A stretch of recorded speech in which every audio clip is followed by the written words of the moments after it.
My name is Richard Marks. I'm in the R&D group. I work on user interface technology and other projects. The R&D group has lots of different things that it does, but mostly it provides layers of things that the games build upon. Sometimes it's hardware, sometimes it's software. We don't actually make games, we just make things that are helpful for games. I've been at Sony for 10 years now, actually this month, and I've been involved in many projects. I worked with the physical simulation group, the voice recognition group, and I worked on the iToy and the PlayStation Eye, and a few other projects as well. So the mission of our R&D department is it's to catalyze new ideas in the entertainment industry. What that really means is we try out new things before they actually become a game to see if they're kind of fun and make sense to turn into a game at some point. So we create technology demonstrations and just kind of little demonstrations to prove a point or to evaluate something. Then we show those to the game developers and let them see what we've discovered, and then they take it further and make it into something more. So for example, for the motion controller project we're working on now, we have so many different little iterations of it that we've tried out. Some made out of clay, where we just wanted to feel the way it felt a certain way. Some that have like a PVC tube and a ping pong ball on the end to try to evaluate really quickly if it would work at all.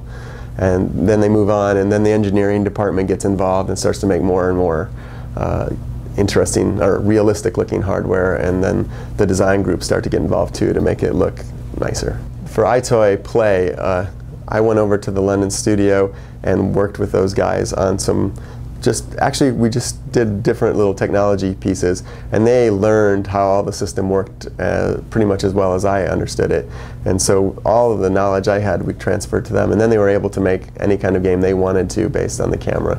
So a lot of the things that are in iToy Play, especially the playroom part of it, are from tech demos that we'd made while I was there together. So with PS2, we started with a pretty much off-the-shelf webcam kind of technology, and then we made a few engineering decisions to make it for gaming.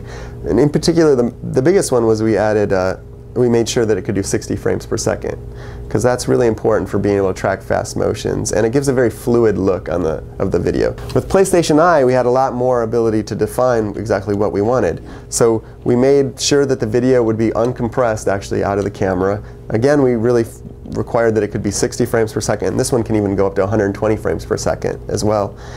We added a microphone array with 4 microphones across the top here, so that it actually can control the direction that it listens in effectively, so you could do even better noise cancellation for video chat or for voice recognition. So the way that the tracking works, this actually provides a video stream just like any other camera. All of the tracking and all of the kind of high-powered things happen in software on the PlayStation. And we detect either motion is one very common early thing we did, just see when something's changed in the video stream. And we also can look for features, maybe corners or patterns, or face has a very specific eye, nose, mouth combination. We can look for a patch of video that we've seen before where we can compare it, like take a picture of you and then look for that picture. And then for something like the motion controller, of course, we have made it very easy to track by having this glowing sphere that we can see and really know exactly this is the thing we want to track. And we can actually know its distance based on its size, and we can know its position based on where it is in the image. So all of the processing actually is in the software. So one of the other reasons we really pursued the camera technology is because we thought it was very multi-purpose. Not only could you use it for tracking the user or that kind of thing for games, but also for video chat and being able to do a video conference with somebody, or just to take pictures for a high score, or to take pictures for any purpose, really. Actually, we get approached a lot of times by hardware vendors and people who have little pieces of technology, and they want us to help turn it into something that would make sense for gaming. And then the game developers often come to us and request capability from us, but we don't usually get directly involved in a particular game. Once it's already defined as a game, then the game developers are, more suited to do it. We're really good before the idea is finished.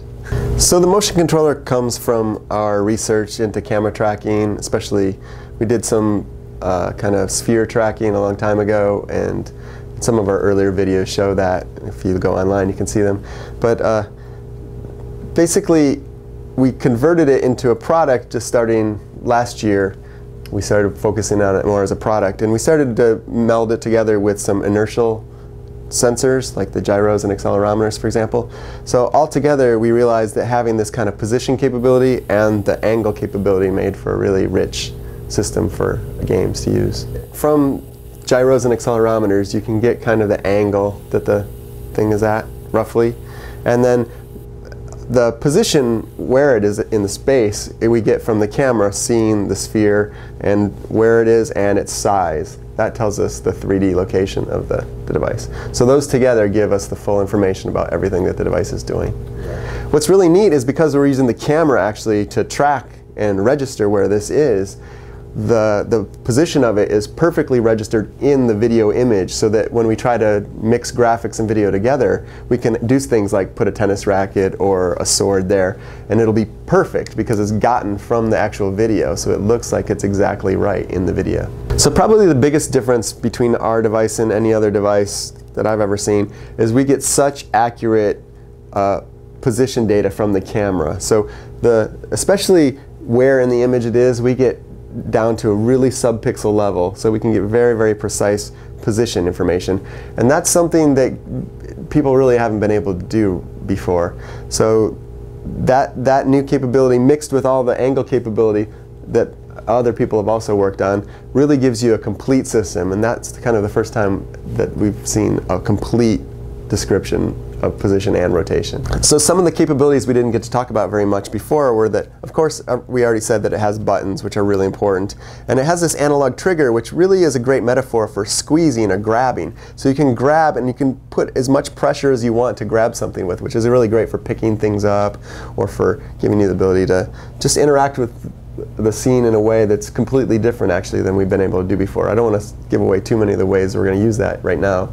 And then of course another great thing that this has is feedback through rumble, so it can give you some feedback about what's happening through rumble, which is very private and only you're getting, versus another great thing, of course, the most obvious, is the glowing sphere can change color, and that can give you information about what's happening.